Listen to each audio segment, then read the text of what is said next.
Hello student, সকলকে আমার YouTube চ্যানেলে স্বাগত জানাই। আজকে আমি তোমাদের ক্লাস 12-এর ম্যাথের 2024-এর একের দাগের অঙ্কগুলি আলোচনা করব। কালকে তোমাদের যে এক্সামটা আছে সেটা সবাই ভালো করে অবশ্যই দেবে, ঠিক আছে?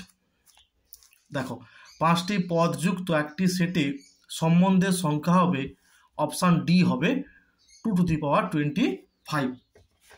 এসএনদের বইতে এই ধরনের একটি টাইপ আছে, দেখে নেবে।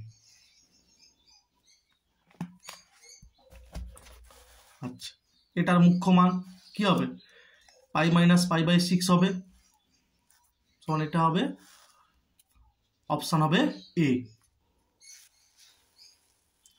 তারপরেরটা 3-এরটা বলে দেওয়া ছিল কি না, এ একটি বর্গ ম্যাট্রিক্স যার ক্রমটা তৃতীয় বা ম্যাট্রিক্সটা 3/3 ক্রমের, কে একটা ধ্রুবক বলে দেওয়া ছিল।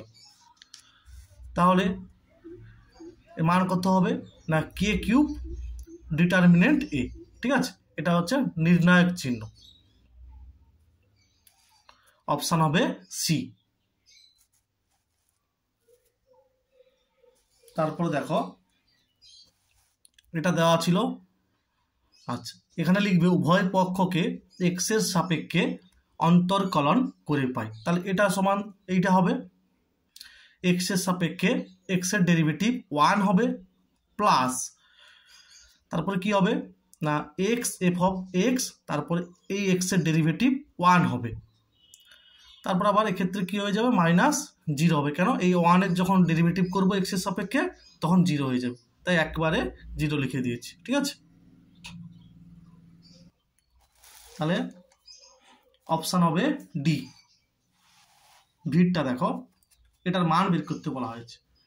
আচ্ছা, আমরা কি জানি 0 থেকে π/2 প্রথম পাদে cos x হচ্ছে পজিটিভ হয়, তাই 0 থেকে π/2 cos x dx, আর π/2 থেকে পাই মানে দ্বিতীয় পাদে cos x টা নেগেটিভ হয়, ঠিক আছে? তারপরে সমাকলন করা হয়েছে, অপশান হবে ডি। এটা অ্যান্সার, অপশান হবে ডি। আচ্ছা, এটা দেওয়া আছে, এই অবকল সমীকরণে ক্রম এবং ঘাত বের করতে হবে। এটাকে দেখো গুণ করে দেওয়া হয়েছে, তাহলে এটা হোল স্কয়ার হয়ে যাবে আর সিটা পড়ে থাকবে।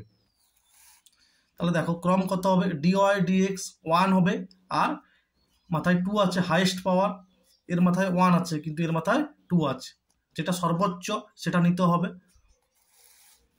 তাই ক্রম 1 ঘাত 2, অপশান এ। এটা দেওয়া ছিল, ঠিক আছে? এটা গুণ করে দেওয়া হয়েছে। এরপর এখানে লিখবে উভয় পক্ষকে এক্স এর সাপেক্ষে অন্তর্কলন করে পাই। তাহলে কি হবে, এক্স ইন্টু এক্স এর সাপেক্ষে এটা ডেরিভেটিভ কি হবে, d2y dx2 প্লাস এইটা ইন্টু এক্স এর সাপেক্ষে এক্স এর ডেরিভেটিভ 1 হবে, dy dx। এখান থেকে পাবে 0, অপশান হবে এ। তারপরেরটা অপশান হবে এ, সর্বোচ্চ মান হবে 5, ঠিক আছে? তারপরটা লিখবে, মনে করি এ ভেক্টর এবং বি ভেক্টরের মধ্যবর্তী কোণ থিটা। এই সম্পর্ক থেকে মানগুলো বসিয়ে দিলে থিটা সমান হবে 45 ডিগ্রি বা π/4 রেডিয়ান, অপশান হবে ডি। এটা দেওয়া ছিল, এখান থেকে লিখতে পারি কি, প্রবাবিলিটি অফ এ সমান 3/13, 2 3 6 হবে, আর এটা সমান এইটা হবে, ঠিক আছে? আর এটা দেওয়া ছিল,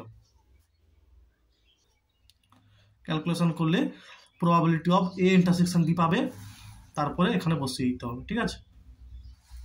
7/13 হবে, অপশান হবে সি।